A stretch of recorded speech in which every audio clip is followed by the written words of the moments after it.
Good morning. I'd like to go a little bit of a different direction on this question. And imagine, let's consider the thermodynamic properties of Earth's atmosphere versus Venus's atmosphere. We've got things like pressure, volume, temperature, number of atoms or moles. We've got the entropy in the system. We've got the specific heats of the gases. Let's also make a comparison of what we know about the way energy is transferred. So we've got convection, conduction, and radiation. So we got Earth over here and Venus over here, and how do these things operate together? Things I know: Earth's surface pressure is 1.013 pascal. 1.013 times 10 to the 5th pascals, or about 101,300 pascals. Venus's surface pressure is about 93 times that, so let's just call it 9.3 million pascals. Now, is the gas around the planet, is it in thermodynamic equilibrium? Because on Earth, this gas coats the planet out to a depth of maybe, well, it looks like it goes, let's call it, I don't know exactly how tall to say the atmosphere is. It's pretty much completely gone on this scale when you get up to 30 kilometers, but you could also say it's mostly gone at 20 kilometers. How would we establish a mean depth of the Earth? What would be a good number to use if I just want to treat the atmosphere as approximately as something with a constant pressure? Could I construct a cube of roughly the area of that curve there to get the pressure and volume the same? I'd rather treat it as a cube that has one atmospheric pressure, so I don't know exactly where to draw the line. But this is basically, if we took that green line and converted it into a square, which is, for now, is all I feel ready to deal with, because unfortunately all of the thermodynamic laws I know involve what's called a gas in thermodynamic equilibrium, and this particular thing has different pressures all along the way, and so I'm not sure how to change the laws of thermodynamics to deal with a situation where the gas is not at a thermodynamic equilibrium. But that kind of raises the question: is the atmosphere roughly in equilibrium? And I think you can argue that it is, but there's something where you've got the elastic potential energy of the gas. It's PV down here, and the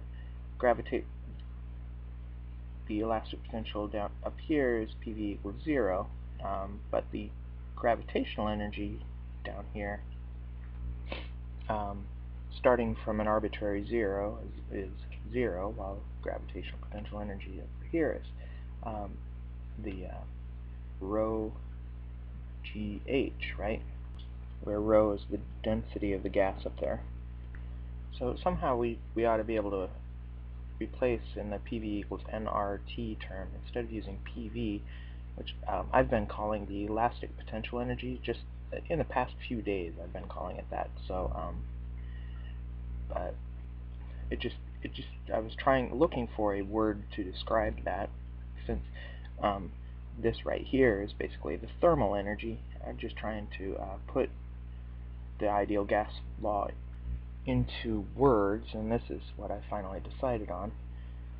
And then we can add on to that equals 2 over the degrees of freedom of the gas times the the internal energy of the gas, where U is equal to the total kinetic energy of the gas, which includes all motion in all modes, whether that's linear kinetic energy, which is the sum of 1/2 mv squared, and the sum over the particles, and the rotational kinetic energy, which would be the sum of 1/2 I omega squared, where I is the moment of inertia of the particle, which is sum over all of the atoms in the molecule of that atom's mass times its distance from the center of gravity squared. And then there seem to be other modes as well. Oh, before I get to, well, the other mode is vibrational, I think. But before I go on to that, I wanted to talk about rotational. What is, because usually they say there's 3 linear degrees of freedom and 2 rotational. And I've been wondering, I've been claiming that those 2 modes are rotation and precession.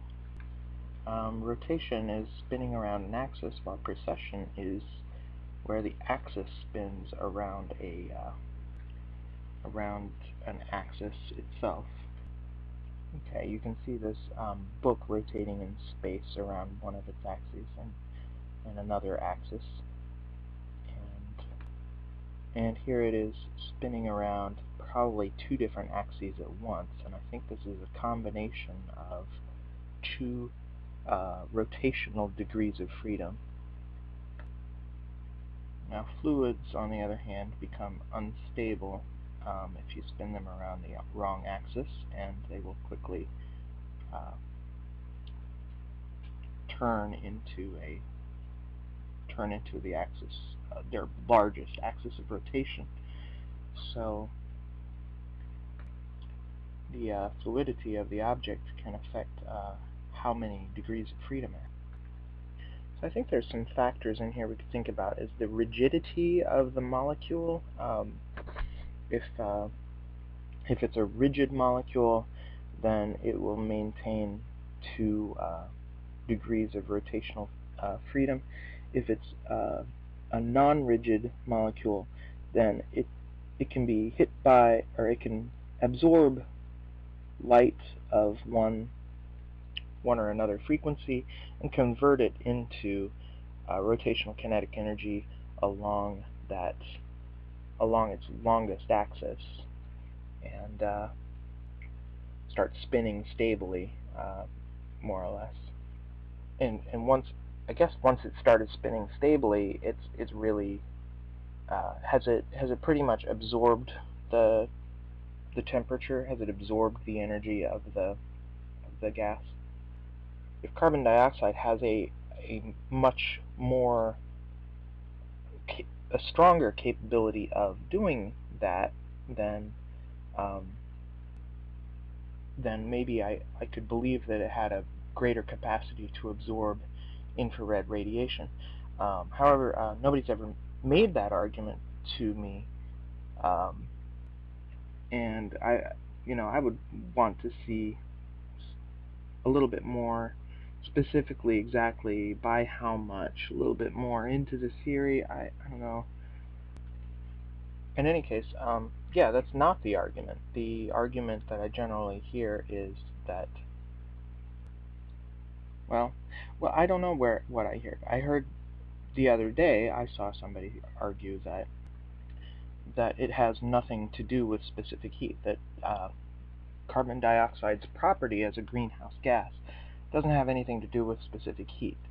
And what I'm wanting to kind of figure out, well, specific heat definitely does in an ideal gas with specific heat at constant pressure. Is that dF plus 2?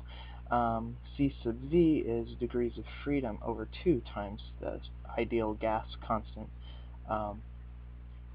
And so those, the degrees of freedom of the particle and the specific heat have something to do with each other. And question is, what kind of additional degrees of freedom are created over, say, when you're looking at carbon dioxide versus something like H2O or nitrogen? Does this thing have a significantly larger amount of ability to absorb thermal radiation than these two? And I could believe it just because on account of it's bigger, but whenever I ask for information on like causality and stuff like that, I'm pointed to articles that have really nothing to do with this, which suggests to me either that I'm insane, or that maybe they haven't thought about it, or thought about describing it in this way, or that the science is not mature. In any case, whenever I hear on the radio that somebody is like, will nothing convince you that global warming or that carbon dioxide is a greenhouse gas? And I'm like, actually, yeah, there is something that would convince me, but nobody is showing me that. They're just instead they're saying anybody that doesn't believe in global warming is anti-science. No, I don't think that's the case. I think people that are anti-global warming are anti-statistics. Like Mark Twain said, there are 3 types of lies. There are lies, damned lies, and statistics. And so when people start making a statistical argument to make their case that global warming is, or that carbon dioxide is causing global warming, most people don't go, oh, well, the statistics are showing that. They just look at the graphs and because everybody's seen graphs that have been basically made to look like they were making a case that they really weren't. And we really don't expect the histograms that they show us about the climate are